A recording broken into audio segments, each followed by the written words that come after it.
it's like a team. It's like trivia on a team is essentially what it is. Do people like specialize in certain categories for Quiz Bowl? Yes.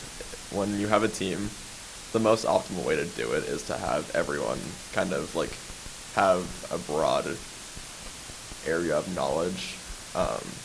Like big ones, there's like, I think there's like 4 or 5 big ones.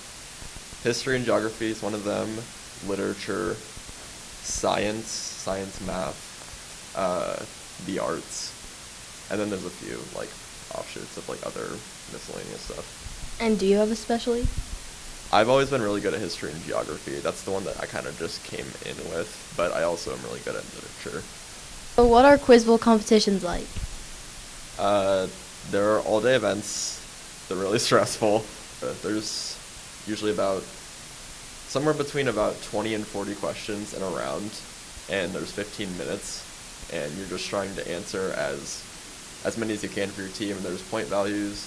The basic format is you get a question that anyone from either side can answer, and if one team gets it, then they get a question that only their team can answer.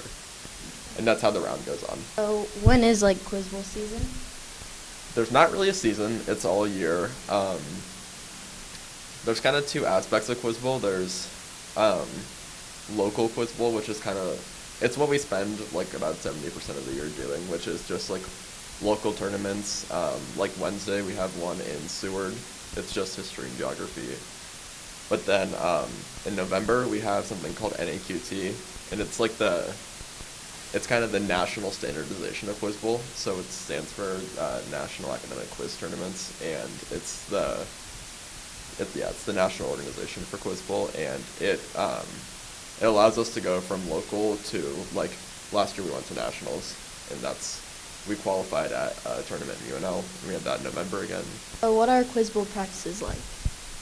Quiz Bowl practices is literally it's like a competition, but just not organized. We just, at lunch or after school, we get questions, and you answer them. You can answer as many questions as you like, but you probably never retain the knowledge. So you kind of have to, I mean, if you practice, you study. It's studying for trivia. How does someone join Quiz Bowl? Anyone can join Quiz Bowl.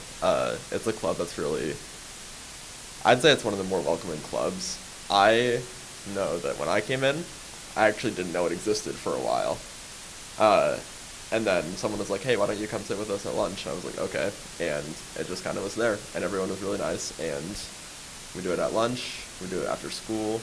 It's in Miss Erickson's room in the library. It's the ale room. And it's for anyone. I think a lot of people have this idea that to do Quiz Bowl, you have to be really smart. You don't. It's for everyone to have fun. It's still a fun club at the end of the day. So would you ever want to be on a game show? Yeah. Do you have one in mind? Jeopardy.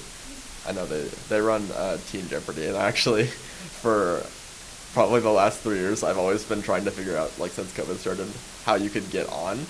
I've never figured it out, which is sad, but it'd be really cool. Also, because I feel like I could do good on it. Sometimes when I watch it, I like keep track of my own points. Like, what's your plan for the future?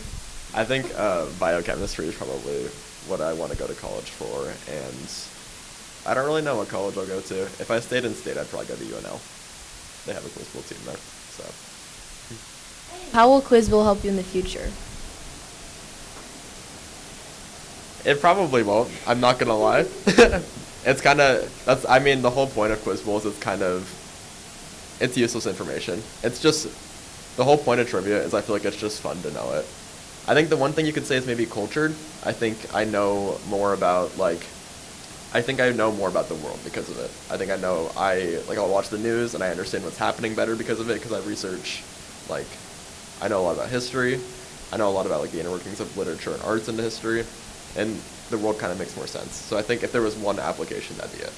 That's all for this week. Thanks for watching. Come back next week.